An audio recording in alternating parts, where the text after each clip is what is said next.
So ഇന്നത്തെ സെഷനിൽ നമ്മൾ നോക്കാൻ പോകുന്നത് എങ്ങനെയാണ് ഫുജിഷ്ക ERP-ൽ ഒരു ഇൻവോയ്സ് ഡ്യൂ പേയ്മെന്റ് ക്രിയേറ്റ് ചെയ്യുക എന്നുള്ളതാണ്. സോ ആദ്യം തന്നെ നമ്മൾ ട്രാൻസാക്ഷൻസിൽ വരാം.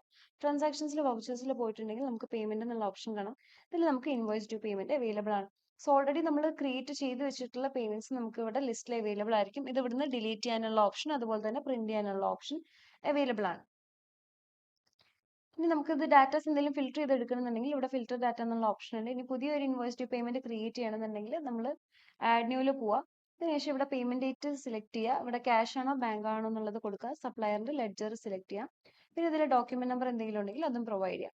ഇനി നമുക്ക് ഈ ഒരു ഇൻവോയ്സ് ഡ്യൂ പേയ്മെന്റ് 3 രീതിയിലാണ് ചെയ്യാൻ പറ്റുക. ഒന്ന് ബൈ ഇൻവോയ്സ്, അല്ലെങ്കിൽ ബൈ എമൗണ്ട്, അല്ലെങ്കിൽ ബൈ വാലറ്റ് എന്നുള്ള രീതിയിലാണ്.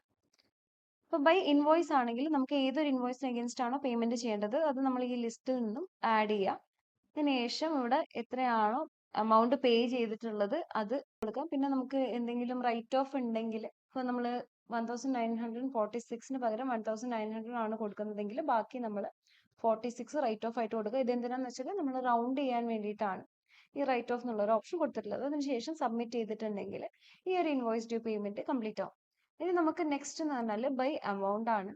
നമ്മളിവിടെ എത്രയാണ് ഇപ്പൊ ഞാൻ ഒരു 6000 എന്നുള്ളൊരു എമൗണ്ട് കൊടുക്കുകയാണെങ്കിൽ നമുക്ക് ഇവിടെ കറന്റ് 2 ഇൻവോയ്സ് ആണുള്ളത്. ഒന്ന് 5750 ഒന്ന് 1946. അപ്പൊ ഏറ്റവും കൂടുതൽ ഡ്യൂ ആയിട്ട് ഏതൊരു ഇൻവോയ്സ് ആണോ കിടക്കുന്നത് അതിൽ നിന്നും ആദ്യം ആ ഒരു 6000 ഇപ്പൊ ഇതാണ് കൂടുതൽ ഡ്യൂ ആയിട്ട് കിടക്കുന്നത്. അപ്പോൾ ആ ഒരു 5750 ആദ്യം 6000 കുറയും.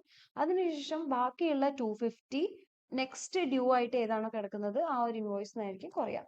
ഞാൻ ഇതിൽ ജസ്റ്റ് ഇപ്പോൾ 6000 എന്നുള്ളത് അടിച്ചിട്ട് ഒന്ന് എൻ്റർ ചെയ്തിട്ടുണ്ടെങ്കിൽ നമുക്കിവിടെ കാണാൻ പറ്റും ഏറ്റവും കൂടുതൽ ഡ്യൂ ആയിട്ട് കിടക്കുന്നതിന് ഫസ്റ്റ് ആ ഒരു കംപ്ലീറ്റ് എമൗണ്ട് പോയി ബാക്കി 250 നമ്മുടെ സെക്കൻഡ് ഇൻവോയ്സിൽ നിന്നും ഡിഡക്റ്റ് ആയിട്ടുണ്ട്.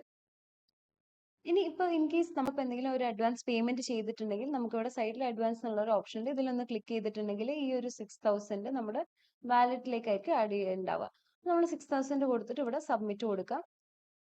ഓക്കെ, അതിനുശേഷം ആഡ് ന്യൂവിൽ പോയിട്ട് നമ്മളതൊന്ന് സെർച്ച് ചെയ്തിട്ടുണ്ടെങ്കിൽ ഇവിടെ നമുക്ക് കാണാം ഇപ്പൊ നമ്മുടെ വാലറ്റ് എമൗണ്ട് 6000 ആണ്. നമുക്ക് നേരത്തെ ആഡ് ചെയ്തിട്ടുള്ള ആ ഒരു അഡ്വാൻസ് എമൗണ്ട് നമുക്ക് ഇവിടെ അവൈലബിൾ ആയിരിക്കും. ഇനി നമുക്ക് ഏതൊരു ഇൻവോയ്സിന് അഗേൻസ്റ്റ് ആണോ ഇത് കൊടുക്കേണ്ടത് അത് ഇവിടുന്ന് ഒന്ന് സെലക്ട് ചെയ്യാം. ഓക്കെ, അതിനുശേഷം പേ എമൗണ്ട് നമ്മളിവിടെ കൊടുത്തിട്ടുണ്ട്, സബ്മിറ്റ് ചെയ്യാം. അപ്പോൾ ഈ ഒരു ഇൻവോയ്സ് ഡ്യൂ പേയ്മെന്റും കൂടി നമുക്ക് ക്രിയേറ്റ് ആവും. ഇനി നമുക്കിത് റിപ്പോർട്ട്സിൽ എങ്ങനെയാണ് എഫക്ട് ചെയ്യാൻ നോക്കാം. സോ ആദ്യം തന്നെ നമ്മൾ റിപ്പോർട്ട്സിന്റെ സെക്ഷനിൽ പോവാം. നമുക്ക് ഇവിടെ പർച്ചേസിൽ പോയിട്ടുണ്ടെങ്കിൽ നമുക്ക് ഇൻവോയ്സ് ഡ്യൂ പേയ്മെന്റ് സമ്മറി അതുപോലെ തന്നെ നമുക്ക് purchase invoice due summary available ആണ്. അപ്പോൾ ഇൻവോയ്സ് ഡ്യൂ പേയ്മെന്റ് സമ്മറിയിൽ പോയിട്ടുണ്ടെങ്കിൽ നമുക്ക് കാണാൻ പറ്റും നമ്മൾ ഏതൊക്കെയാണ് ഡ്യൂ പേയ്മെന്റ് ചെയ്തിട്ടുള്ളതിന്റെ കംപ്ലീറ്റ് സമ്മറിയാണ് നമുക്ക് ഇവിടെ അവൈലബിൾ ആയിട്ടുള്ളത്. ഇവിടെ നമുക്ക് ഫിൽറ്റർ ഓപ്ഷൻ അവൈലബിൾ ആണ്. ഇനി നമ്മൾ ബാക്കിൽ വന്നിട്ടുണ്ടെങ്കിൽ നമുക്ക് പർച്ചേസ് ഇൻവോയ്സ് ഡ്യൂ സമ്മറി എന്നുള്ള ഓപ്ഷൻ ഉണ്ട്. സോ ഈ ഒരു പർച്ചേസ് ഇൻവോയ്സ് ഡ്യൂ സമ്മറി എടുത്ത് നോക്കിയാൽ നമുക്ക് കാണാൻ പറ്റും ടോട്ടൽ ഇൻവോയ്സ് എത്രയാണ് നമ്മൾ ചെയ്തിട്ടുള്ളത്, അതിൽ എത്ര എമൗണ്ട് റിസീവ് ആയിട്ടുണ്ട്, ബാലൻസ് എമൗണ്ട് കാര്യങ്ങൾ എത്ര വരുന്നുണ്ട്, എത്ര ഡ്യൂ ആണെന്നുള്ളതൊക്കെ നമുക്ക് കംപ്ലീറ്റ് ആയിട്ട് ഇവിടെ റിപ്പോർട്ട്സ് അവൈലബിൾ ആണ്. ഇനി നമ്മൾ ബാക്കിൽ വന്നിട്ട് നമുക്ക് അക്കൗണ്ട്സിൽ പോയിട്ടുണ്ടെങ്കിൽ നമുക്കിവിടെ സപ്ലയറിന്റെ ഏജിങ് റിപ്പോർട്ട് അവൈലബിൾ ആണ്. ഇതിൽ നമ്മൾ നോക്കിയിട്ടുണ്ടെങ്കിൽ നമുക്ക് ഷെഹിൽ എന്നുള്ളൊരു സപ്ലയറിൽ എത്രയാണ് ഓരോ 1 to 30 ഡേയ്സിൽ എത്ര ഇൻവോയ്സസ് നമുക്ക് ഡ്യൂ ആയിട്ട് കിടക്കുന്നുണ്ട്, അല്ലെങ്കിൽ 30 to 60 ഡേയ്സിൽ എത്ര ഡ്യൂ ആയിട്ട് കിടക്കുന്നുണ്ട് എന്നുള്ളത് എല്ലാം നമുക്ക് ഇവിടെ അവൈലബിൾ ആയി. പിന്നെ അതുപോലെ തന്നെ നമ്മൾക്ക് പേയ്മെന്റ് സമ്മറി റിപ്പോർട്ട് നമ്മൾ പോയിട്ടുണ്ടെങ്കിൽ നമുക്ക് ഇവിടെ കാണാൻ പറ്റും നമ്മൾ ഏതാണ് വൗച്ചർ ടൈപ്പിൽ പോയിട്ടുണ്ടെങ്കിൽ ഇൻവോയ്സ് ഡ്യൂ പേയ്മെന്റ്സ് ചെയ്തത് ഏതൊക്കെയാണെന്ന് നമുക്ക് ഇവിടെ അവൈലബിൾ ആയിരിക്കും. സോ ഇത്രയാണ് നമുക്ക് ഇൻവോയ്സ് ഡ്യൂ പേയ്മെന്റിന്റെ കേസിൽ വരുമ്പോൾ പറയാനുള്ളത്.